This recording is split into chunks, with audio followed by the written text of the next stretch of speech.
유대인의 지혜서인 탈무드에 보면 이런 이야기가 나옵니다.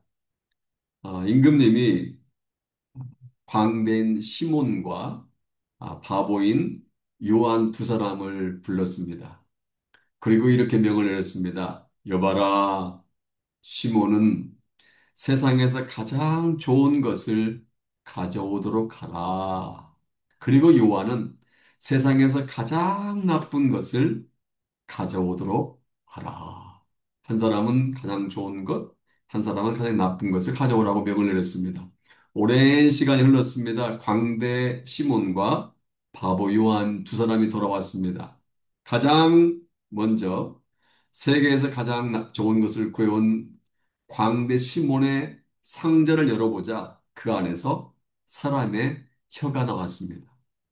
다음에 세계에서 가장 나쁜 것을 구한 바보 요한의 상자를 열었더니 역시 그 안에서 사람의 혀가 나왔습니다. 저는 이 탈무드 이야기가 우리에게 주는 교훈이 있다고 생각합니다. 사람의 혀는 세상에서 가장 유익한 것이 될 수도 있고 반대로 세상에서 가장 해로운 것이 될 수도 있다는 것입니다. 혀로 사람을 살릴 수도 있고 사람을 죽일 수도 있습니다. 부드러운 혀로 한 사람의 인생을 행복하게 할 수도 있고 또한 함부로 움직인 혀로 한 사람을 불행에 빠뜨릴 수도 있습니다.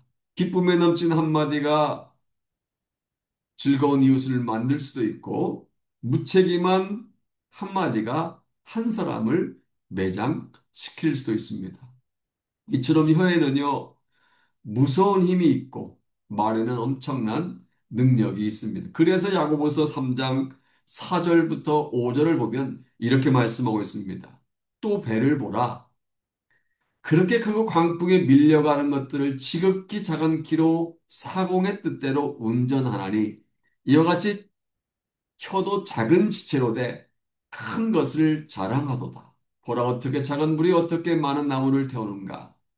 여러분 수십만 톤의 상선 커다란 배라 할지라도 선장이 조그만 키로 방향을 조정합니다. 마찬가지로 인간의 조그만 혀로 엄청나게 큰 일을 일으킵니다. 매우 작은 스파크로 수많은 나무들을 불태우는 것처럼 매우 우리의 작은 혀로 많은 일들이 일어난다는 것입니다. 혀에서 만드는 말로 절친한 관계가 만들어지는가 하면 반대로 친했던 관계도 끊어지게 한답니다. 피밀이 난 전쟁이 대통령의 한마디 말에 의해서 시작되고 반대로 대통령의 말 한마디로 말미암아 잔인했던 전쟁이 멈추기도 합니다. 이처럼 혀는요 거의 10cm도 되지 않는 매우 작은 것에 불과하지만 큰 힘과 위력을 가지고 있다는 사실입니다. 그래서 저는 오늘 본문을 가지고 10cm의 위력, 10cm의 위력이라는 제목으로 함께 은혜를 나눌까 합니다. 영어로 수다장이를 빅 마우스라고 말합니다. 이렇게 부르는 이유가 있습니다. 입이 굉장히 크기 때문이 아닙니다. 작은 입이지만 많은 문제를 만들어내기 때문에 그것을 빗대어 표현하는 것입니다. 헬라 속담에 보면 이런 말이 있습니다. 혀는 뼈 하나도 없고 아주 약하지만 작지만 많은 사람을 찌르고 죽인다. 터키 속담에도 이런 말이 있습니다. 혀는 짐보다 더 많은 사람을 죽인다. 병원에 가면요. 진찰할 때 의사들이 혀를 봅니다. 해보세요. 왜 그런 줄 아십니까? 혀를 진찰해 보면 그 사람의 건강을 어느 정도까지 알 수가 있기 때문입니다. 마찬가지로 우리의 마음의 상태도 우리 혀를 보면 어느 정도 짐작해 볼 수 있습니다. 혀를 통해 만드는 말이 그 사람의 현재 마음 상태라고 할 수도 있습니다. 설령 명품 백을 들고 있다 할지라도 값비싼 옷을 걸치고 있다 할지라도 유명 브랜드 화장품을 발랐다 할지라도 입만 열면 시옷 비읍으로 시작되는 쌍욕을 하며 상대방을 공격한다면 그 사람의 인격을 의심할 수밖에 없습니다. 설령 손에 성경책을 들고 매주일 대형교회 가서 예배를 드린다 할지라도 입만 열면 아이고 힘들어 죽겠네. 내 인생은 이미 종쳤어. 살아서 뭐해? 라는 말이 쏟아져 나온다면 그 사람은 진정한 믿음의 사람이라고 할 수 없습니다. 입에서 나오는 말을 보면 그 사람의 수준을 어느 정도는 알 수 있습니다. 혀를 사용하는 수를 보면 그 사람의 현재 상태를 어느 정도까지 파악할 수 있습니다. 그렇다면 우리 혀에는 어떤 위력이 있을까요? 우리 혀로 만들어내는 말에는 어떤 능력이 있을까요? 여러 가지 능력이 있을 것입니다. 여러 가지 위력이 있을 것입니다. 저는 크게 네 가지 위력에 대해 살펴볼까 합니다. 첫 번째로 achieving power, 말대로 이루어지는 성취력이 있습니다. 옛말에 이런 말 있잖아요. 말에 씨가 된다. 무슨 말입니까? 말이 씨가 되어 싹이 나고 자라서 결국엔 열매로 나타나게 된다는 것입니다. 말은 무언가를 성취할 수 있는 능력을 가지고 있다는 것입니다. 마태복음 11장에 보면 예수께서 제자들과 함께 아침 일찍 베다니에서 예루살렘 성전으로 올라가는 길에 시작하셨습니다. 그래서 드실 열매가 있을까 하는 마음으로 한 무화과 나무에 가까이 가셨습니다. 하지만 아직은 열매 맺을 시기가 아니었기 때문에 아무 열매도 그 나무에서 얻을 수가 없었습니다. 그러자 예수께서 그 나무에게 이렇게 말씀하십니다. 이제부터 영원토록 사람이 네게서 열매를 따먹지 못하리라. 날이 저물어 예수님과 제자들은 아침에 갔던 그 길을 다시 내려오게 됩니다. 그런데 제자들은 놀라운 장면을 목격하게 됩니다. 아침에 본 그 무화과 나무가 몇 시간 만에 저주를 받아 뿌리부터 말랐기 때문입니다. 아침에 예수께서 말씀하신 그대로 성취가 된 것입니다. 이것은 우리 입에서 나오는 말 그대로 성취된다는 것을 또한 가르쳐 줍니다. 마가복음 11장 23절을 보면 예수께서 말라버린 무화과 나무를 보고 깜짝 놀란 베드로에게 이렇게 말씀하십니다. 내가 진실로 너에게 이르노니 누구든지 이 산더러 들려 바다에 던지우라 하며 그 말하는 것이 이룰 줄 믿고 마음에 의심치 아니하면 그대로 되리라. 여기 진실로라는 말은 무엇을 강조할 때 쓰는 어법입니다. 예수께서 누구든지 산을 보고 바다로 들어가라라고 말하고 자기가 한 말이 그대로 될 줄로 믿으면 그 말대로 성취된다는 것입니다. 여기서 또 우리가 눈여겨볼 또 다른 단어가 있습니다. 누구든지라는 말입니다. 여기 누구든지라는 것을 눈여겨봐야 합니다. 신앙생활을 오래 한 사람을 가리키는 겁니까? 아니면 기도 많은 사람을 가리킵니까? 아니면 큰 은사와 능력을 받은 사람을 가리킵니까? 목사나 장로나 집사, 권사 등의 직분을 받은 사람을 가리킵니까? 아닙니다. 누구든지라는 말은 말 그대로 누구든지입니다. 신앙생활 시작한 지 일주일이 되었든지 6개월이 되었든지 성경 공부를 많이 했든지 많이 하지 않았든지 상관없이 누구든지 믿음으로 말을 하면 그 말대로 성취된다는 것입니다. 그 말대로 이루어진다는 것입니다. 어느 수학 선생님이 자기가 가르치는 학생들을 두 팀으로 나누어서 각각 다른 교실에 집어넣었습니다. 그리고 한 그룹의 학생들이 이렇게 말했습니다. 너희들의 머리로는 이 문제를 풀 수가, 풀 수 있다. 이 문제는 그리 어렵지 않단다. 자, 한번 풀어보거라. 그런데 다른 그룹의 학생들에게는 이렇게 말했습니다. 이 문제는 너무 어렵단다. 아인슈타인도 풀지 못할지도 모른다. 그러나 한번 시도해 보거라. 나중에 어떤 결과 나온지 아십니까? 할 수 있다는 말을 들은 학생들은 100%그 문제를 풀었다고 합니다. 그러나 아인슈타인도 풀지 못할 것이라는 말을 들은 학생들은 단 한 명도 이 문제를 풀지 못했다고 합니다. 무엇을 겨루고 있습니까? 말은 말대로 이루어진 성취력이 있는 줄로 믿습니다. 믿음의 고백은 역사한 힘이 있는 줄로 믿습니다. 우리 인생을 혀에서 만들어내는 말대로 성취된다고 해도 과언이 아닐 것입니다. 둘째로, engraving power. 말에는요, 우리 생각에 박히는 각 인력이 있습니다. 박힌다는 말이 조금 어려울 수도 있는데, 우리 도장을 팔 때, 혹은 상패나 감사패 같은 것을 만들 때, 판에 깊이 새겨 넣는 것을 engraving이라고 말합니다. 새겨 넣는다, 각인한다 의미 말입니다. 시편 119편 11절에 보면 시편 기자는 이렇게 고백했습니다. 주의 말씀을 내 마음에 두었나이다. 여기 마음에 두었다는 말은 마음에 새겨 놓았다. 마음에 각인해 놓았다 의미입니다. 말씀을 마음속에 깊이 새겨 놓으면, 각인해 놓으면 그 말씀으로 인해 우리의 행동이 달라진다는 것입니다. 범죄치 않는다는 것입니다. 그래서 시편 기자는 말씀을 마음판에 인그레이빙 해 놓는다라고 고백한 것입니다. 이것이 말씀을 마음판에 새겼을 때 얻는 유익인데요. 우리에게서 나오는 말도 마음판에 한번 새겨지면 우리는 그 말의 지배를 받게 된다는 것입니다. 미국의 의사협회 발표에 의하면 우리의 뇌세포의 98%는 자신의 말에 의해 지배를 받든지 아니면 다른 사람의 말에 지배를 받는다고 합니다.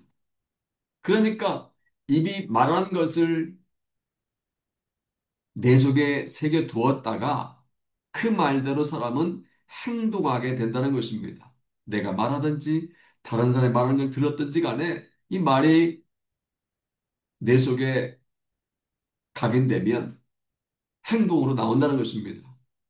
예를 들어 볼까요? 자꾸 피곤하다, 피곤해 죽겠어. 라고 말하다 보면 피곤하지 않음에도 불구하고 진짜 피곤해진다는 것입니다. 반대로, 기분이 좋아지는데 기분 좋아, 기분 좋아 라고 말하다 보면 기분이 좋지 않음에도 불구하고 진짜 기분이 좋아진다는 것입니다. 이것이 미국 의사협회에서 통계로 나온 그런 발표입니다. 한때 세계 복싱기를 주름잡았던 무하마드 알리에 대해서 남자분들이나 연세드신 분들은 아실 것입니다. 그런 조 프레이저라는 선수와 경기에서 미와 1천만 달러를 벌었을 만큼 한 시대를 풍미했던 주먹왕이었습니다. 1970년대, 80년대 무하마드 알리는 대단한 사람이었습니다. 그런데요, 그가 주먹으로 유명했지만 말로도 유명했습니다. 알리는 링에 올라가자마자 상대방의 눈을 뚫어지게 바라보면서 링을 빙글빙글 돌면서 혼잣말로 이렇게 이야기했다고 합니다. 이번 경기에서 나비처럼 날아서 벌처럼 쏠 거야. 이번 경기에서 소련 전투기처럼 공격하고 독일 전차처럼 나올 거야. 이번 경기에서는 일본군이 하와이를 기습 공격한 것처럼 기습 작전을 쓸 거야. 계속해서 눈을 보면서 빙글빙글 돌면서 상대방에게 보면서 스스로가 말을 했다고 합니다. 그는 은퇴하면서 자신의 승리의 비결을 이렇게 털어놓았다고 합니다. 나의 승리의 반은 주먹으로 나머지 반은 말이었습니다. 그 말을 다 100% 수용하기는 어려울지도 모릅니다. 그러나 한 가지 알 수 있는 것이 있습니다. 그런 말로 자기의 생각 계속해서 승리를 각인시켜 놓았고 상대방의 생각에 각인시켜 놓은 것입니다. 그러다 보니 알리의 생각 속에는 기필고 승리한다는 생각이 가득 찬 반면에 상대방은 알리 허풍 때문에 패배한다는 생각. 혹시 패배할지도 모르겠는데, 기습 공격할까? 아니, 치고 빠진 작전을 벌일까? 이런 생각이 계속 들었던 것입니다. 경기를 하기도 전에 어떻게 보면 승리가 이미 결정된 것이나 다름없을 만큼 계속해서 말로 쏘아 붙였던 것입니다. 이처럼 말에는요, 우리의 생각 속에 깊이 박히는 각 인력이 있는 줄로 믿습니다. 말에는 우리의 마음과 생각을 움직이게 하는 능력이 있는 줄로 믿습니다. 세 번째입니다. 토잉 파워, 견인력이 있습니다. 우리를 이끌고 가는 견인력이 있습니다. 자동차를 견인해 간다, 이런 말을 우리는 종종 듣습니다.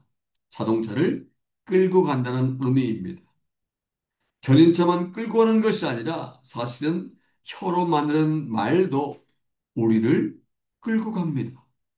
다시 말하면 내 말이 내 삶을 이끌고 간다고 말할 수 있는 것입니다. 내 삶이 말을 이끌고 가는 것이 아니라 내 입에 나온 말이 내 삶을 이끌어 간다는 것입니다. 그래서 한자로 행언일치라고 하지 않고 언행일치라고 합니다. 말씀은 말이 먼저, 그리고 행이 뒤따라 온다는 것입니다. 사도행전 3장을 보면 우리가 잘 알다시피 예루살렘에 있는 성전 미문에 앉아 구걸하던 한 남자를 베드로가 만나는 장면이 나옵니다. 그 나면서부터 안진뱅이로 태어나서 한 번도 걸어본 적이 없는 사람이었습니다. 그때 베드로가 그를 보고 어떻게 했습니까? 은과 금은 네게 없거니와 내게 있는 것으로 네게 주노니 곧 나사렛 예수 그리스도 이름으로 걸어라. 그렇게 입술로 선포하면서 그의 오른손을 잡아 일으키자 놀라운 일이 벌어집니다. 40년 동안 단 한 번도 일어나 본 적이 없는 그 사람이 일어납니다. 그리고 걷기도 하고 뛰면서 성전 안을 이리저리 마구 돌아다니게 됩니다. 베드로의 믿음의 고백은 안진뱅이를 일으키는 능력으로 나타난 것입니다. 이와 같이 내 입에서 나온 말이 다른 사람을 끌고 갈 뿐만 아니라 나를 끌고 가기도 한다는 사실을 우리는 기억해야 할 것입니다. 오래전 강원도 태백에서 한광이 매몰되어 6명이 갱도에 갇힌 적이 있습니다. 92시간 만에 구조대원들이 무너진 갱도를 다시 뚫고 들어가 보니 5명은 이미 죽었고 서종엽이라는 광부 한 사람만 살아 있었습니다. 구조된 그에게 기자들이 물었습니다. 다른 5명은 다 죽었는데 어떻게 당신만 살아 남을 수가 있었습니까? 그래서 그는 이렇게 대답했다고 합니다. 예, 나도 견디기 힘들었습니다. 칠흑같이 어두움 속에서 목까지 차올라온 물 속에서 공포와 추위뿐만 아니라 이미 흙이 무너질 때 흙에 깔려 죽은 동료들을 보면서 시체를 보면서 절망이 되었습니다. 그러나 그 가운데서 나는 살아야 한다라고 결심했습니다.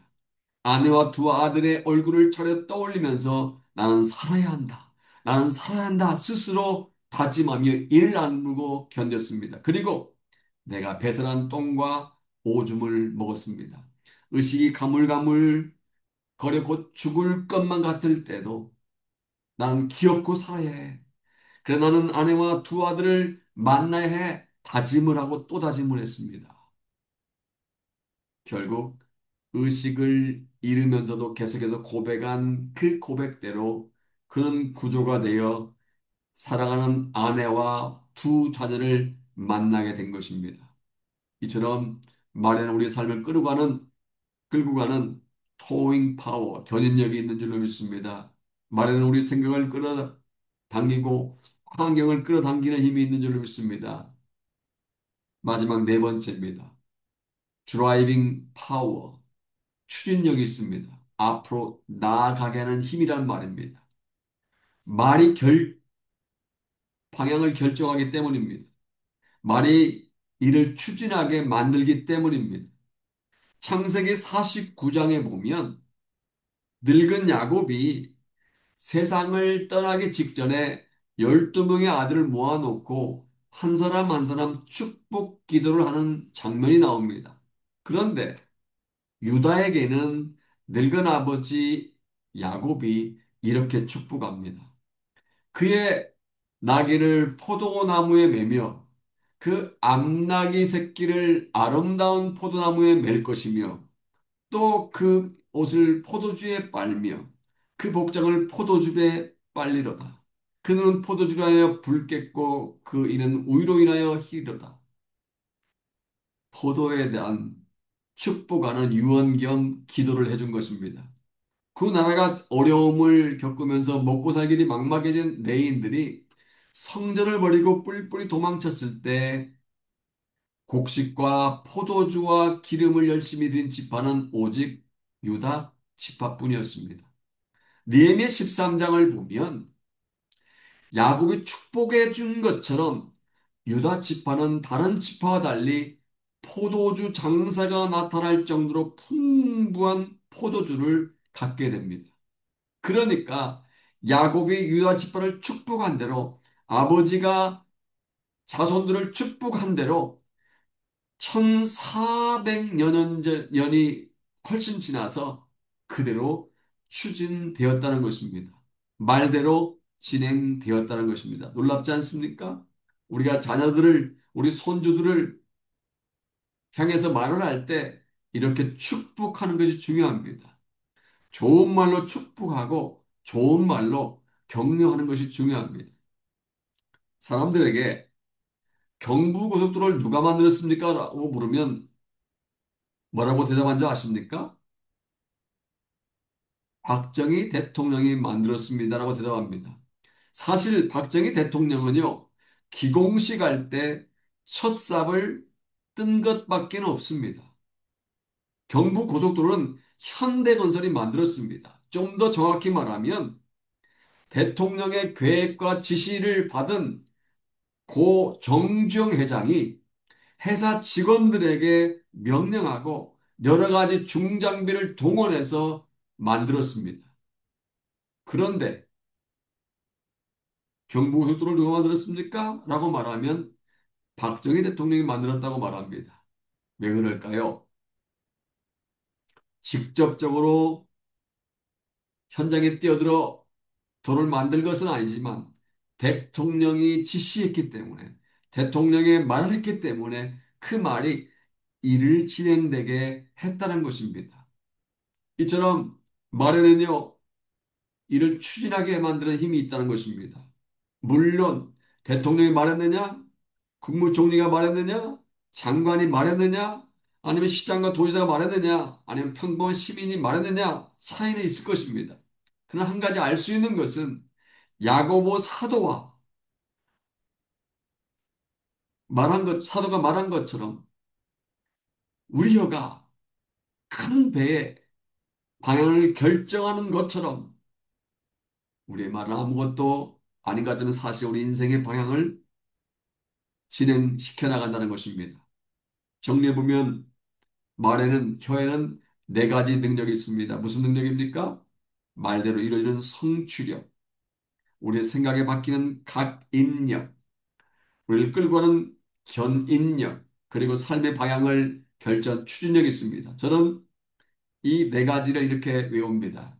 성각, 견추, 성각, 견추, 성취력, 각인력, 견인력, 추진력. 한마디로 말한다면 우리 입에서 나오는 말이 우리 인생을 좌지우지할 수 있다는 것입니다. 오늘 본문에도 혀의 능력, 즉 말의 능력에 대해서 분명하게 말씀하고 있습니다. 우리 다 같이 한번 20절과 21절 같이 읽어볼까요? 시작. 사람은 입에서 나오는 열매로 하여 배가 부르게 되나니 곧 그 입술에 나는 것으로 하여 만족하게 되느니라. 죽고 사는 것이 권세에 달렸나니 혀를 쓰기 좋아하는 자는 그 열매를 먹으리라. 영어로 보면 이해하기 쉽습니다. NIV 영어 성경에 보면 이렇게 되어 있습니다. The tongue has the power of life, the death. 자주 이 말씀을 소개했습니다. 무슨 말입니까? 어, 우리 혀는요, 살게 하는 능력, 살리는 능력뿐만 아니라 죽이는 능력, 파워도 있다는 것입니다. 우리의 환경과 우리의 운명을 변화시키는 힘이 있다는 것입니다. 그렇다면 우리 어떻게 말을 해야 할까요? 어떻게 우리의 말을 바꿔야 할까요? 많은 부분이 있겠지만 한번 제가 소개한 적이 있는 것 같은데 저는 크게 세 가지로 살펴보려고 합니다. 첫째로 부정적인 말보다 긍정적인 말을 해야 합니다. 물론 살다 보면 어렵고 힘들고 낙심되는 환경에 처할 때가 있는 것이 분명합니다. 눈에 보이는 것과 귀에 들리는 것과 손에 만지는 것이 절망적일 수도 있습니다. 그럼에도 불구하고 긍정적으로 생각하고 긍정적으로 말하는 것이 우리가 살 수 있는 비결인 것입니다. 한 농부가 늦가을에 타작을 하면서 이렇게 상심했습니다. 올해 벼농사는 망했어. 이제 어떻게 해야지? 그 말을 들은 친구가 물었습니다. 자네, 감자 농사는 망했는가? 아니. 채소 농사도 망했는가? 아니, 잘 되었다네. 그럼 옥수수는? 그것도 잘 되었지. 그럼 됐구만. 딴 사람보다 낫군. 벼농사 하나만 안 된 거잖아. 왜 자넨 성공한 일, 감사히 여겨야 할 일, 기쁜 일부터 먼저 생각하지 않는가? 생각이 잘못되었어. 현명한 이웃의 충고를 들은 그 농부는 그 이후부터 부정적인 말을 긍정적인 말로 바꿨다고 합니다. 여러분, 재능이나 돈이나 기회가 부족해서 실패한 것이 아닙니다. 바라보는 관점이 잘못되었기 때문에 실패하는 것이라고 해도 과언이 아닙니다. 부정적인 말을 하기 때문에 스스로 부정적인 말에 올가미에 걸려 헤어나오지 못하는 경우일 수도 있습니다. 우리가 잘 아는 민수기에 보면 가데스 바네아 사건이 있습니다. 40일 동안 12명의 정탐꾼들이 똑같이 가나안 땅을 정탐하고 돌아왔습니다. 똑같은 장소를 똑같은 기간 동안 보고 돌아왔습니다. 근데 보고는 달랐지 않습니까? 여호수아 갈렙 두 사람은 긍정적인 보고를 한 반면에 남은 다른 10명의 정탐꾼들은 악평을 하며 부정적인 보고를 했습니다. 10명의 부정적인 보고를 들은 이스라엘 백성들은 하나님을 향해 원망하며 소리 지르고 밤새도록 울고불고 난리를 쳤습니다. 하나님께서 이 모습을 보셨습니다. 그래서 민수기 14장 27절과 28절을 보면 이렇게 말씀하였습니다. 이스라엘 자손이 나를 향하여 원망하는 바 그 원망하는 말을 내가 들었노라. 너희 말이 내 귀에 들린 대로 내가 너에게 행하리니. 결국 긍정적인 보고를 한 여호수아 갈렙 두 사람은 약속의 땅인 가나안 땅에 들어갈 수 있었지만 부정적인 보고를 하며 악평하고 원망을 한 10명의 정탐꾼들과 이스라엘 백성들은 약속의 땅에 들어가지 못했습니다. 무엇을 우리에게 교훈하고 있습니까? 우리는 조금 힘들고 어렵다고 해서 부정적인 말을 해서는 안 된다는 것입니다. 긍정적으로 바라보고 긍정적으로 생각을 하고 긍정적으로 말해야 할 줄로 믿습니다. 그러므로 주위 사람들이 힘들다, 안 된다, 죽겠다라고 말한다 할지라도 힘들지만 난 할 수 있어 라고 말하시기 바랍니다. 실패하거나 우울한 상황만을 보고 죽겠다, 포기하고 싶다라는 말 대신에 내게 능력 주시는 자 안에서 내가 모든 것을 할 수 있습니다 고백한 사도 바울의 고백이 저와 여러분들의 고백되기를 소원합니다. 둘째로, 죽이는 말보다 살리는 말을 해야 합니다. 혀는 작지만 엄청난 힘을 가지고 있기 때문에 말을 잘해야 합니다. 지난번에 한 번 말씀을 드린 적이 있는데 영국 어느 지방에서 12그루의 나무를 심었다고 합니다. 그리고 각각의 나무에 예수님의 12명의 제자들의 이름을 붙여 주었다고 합니다. 첫 번째 나무는 베드로, 두 번째 나무는 요한, 세 번째 나무는 야고보, 뭐 이런 식으로 이름을 붙였겠지요. 그 놀라운 사실은 1년이 지난 후에 가서 보니 가룟 유다가 이름을 붙인 나무는 죽어 있더랍니다. 왜 그랬을까요? 지나가는 사람들마다 가룟 유다 나무에 계속 저주하다 보니까 그대로 말라 죽었다는 것입니다. 여러분들의 혀는 어떻습니까? 혹시 병이 나지 않았습니까? 혹시 함부로 말하고 있지 않습니까? 혹시 다른 사람에 대해 너무 말을 쉽게 하고 있지 않습니까? 누구누구 내가 소파를 바꿨다네. 어떤 집사가 식탁을 새 것으로 교체했다네. 어떤 형제가 자동차를 비싼 돈을 구입했다네. 어떤 자매는 집값이 오르는 바람에 재미를 보았다네. 하면서 이 기쁜 소식 온생 전하세 하면서 여기저기 떠들고 다니고 있지 않습니까? 우리가 알아야 할 것이 있습니다. 벌이요, 벌. 꿀을 만드는 벌이 침으로 사람을 쏘면 사람에게 고통을 주지만 벌도 그 자리에서 죽고 만다는 사실입니다. 우리가 남의 험담이나 비방하는 것은 마치 벌이 침을 쏜 것 같아서 상대방의 아픔과 고통을 주지만 내 영혼도 타격을 입게 된다는 것입니다. 그런 행위는 하나님의 계명을 범하는 죄이기 때문입니다. 무슨 계명일까요? 아홉 번째 계명인 내 이웃에 대하여 거짓 증거하지 말라라는 계명입니다. 남에 대해서 중상하거나 악담하거나 시비를 하지 말아야 됩니다. 그냥 놓아두세요. 남이야 식탁을 바꿨든지, 남이야 벤츠를 타고 있든지, 남이야 집값이 올랐든지 내렸든지, 왜 그런 걸 동네방네 전화하고 아까운 시간과 정력을 낭비합니까?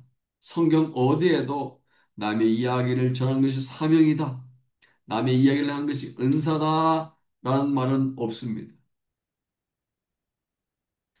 밤낮 모여서 다른 사람에 대해서 이야기하다 보면 실수를 하게 됩니다.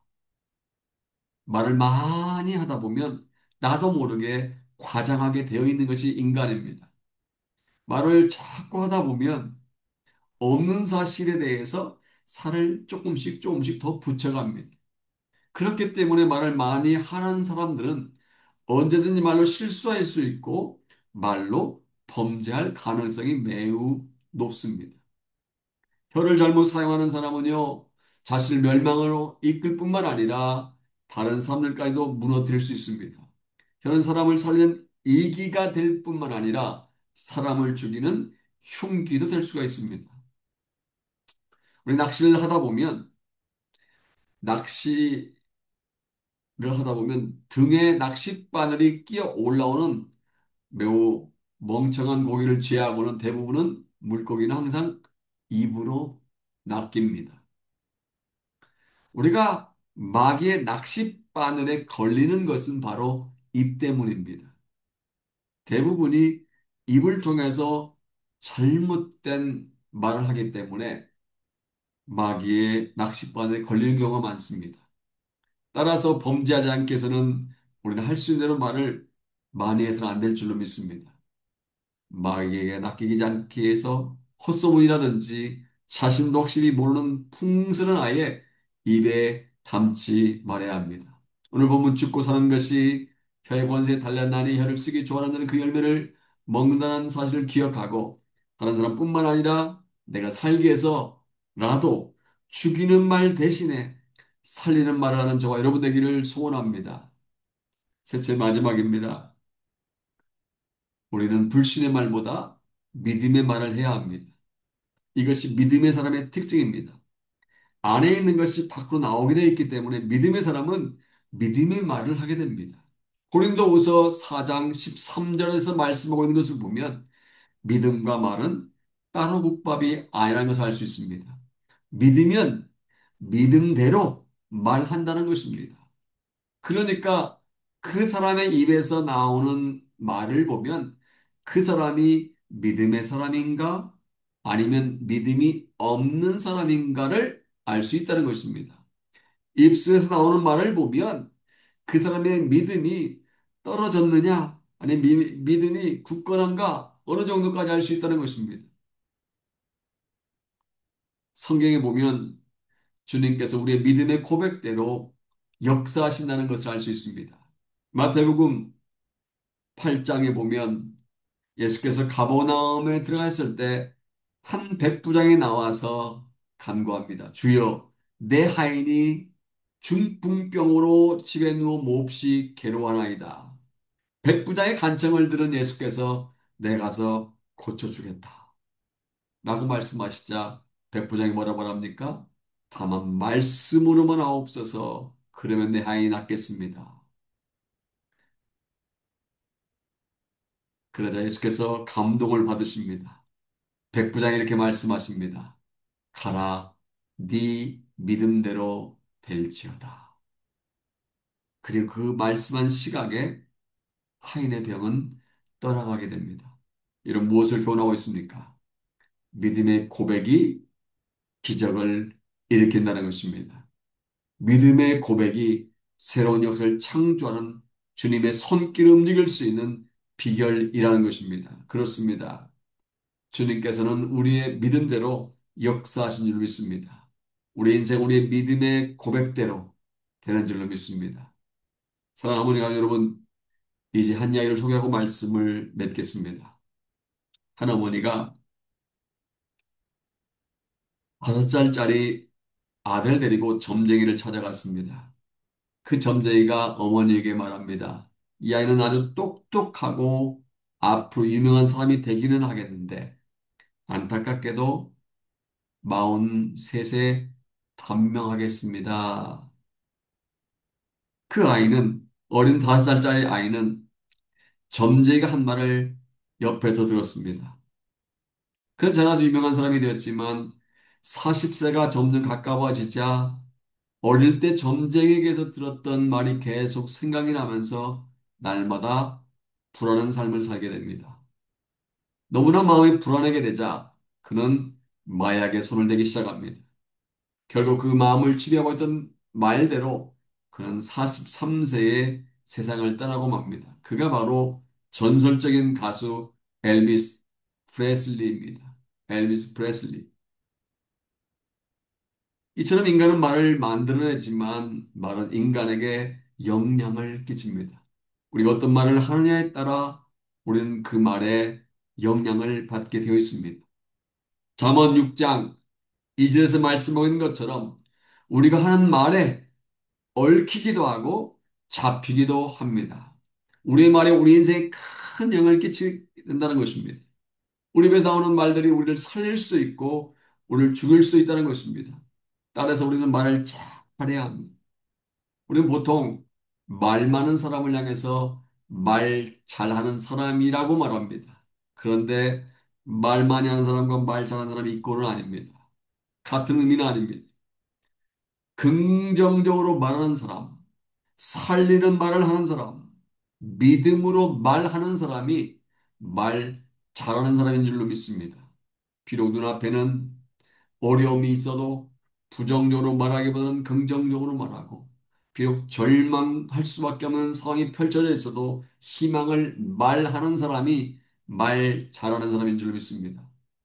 눈에 보이는 대로 말하는 사람이 말 잘하는 사람이 아니라 믿음으로 말하는 사람이 말 잘하는 사람인 줄로 믿습니다. 바라기는 저와 여러분들이 말 잘하는 사람 되기를 소원합니다.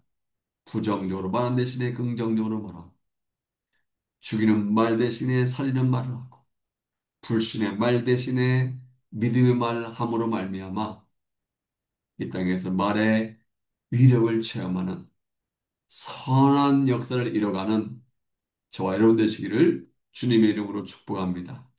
이 시간 마지막으로 본문을 읽고 말씀을 마치겠습니다. 함께 오늘 잠언 18장 20절과 21절 읽겠습니다. 사람은 입에서 나오는 열매로 하여 배가 부르게 되나니 곧 그 입술에 나는 것으로 하여 만족하게 되니라. 죽고 사는 것이 혀의 권세에 달려나니 혀를 쓰기 좋아하는 자는 그 열매를 먹으리라. 아멘.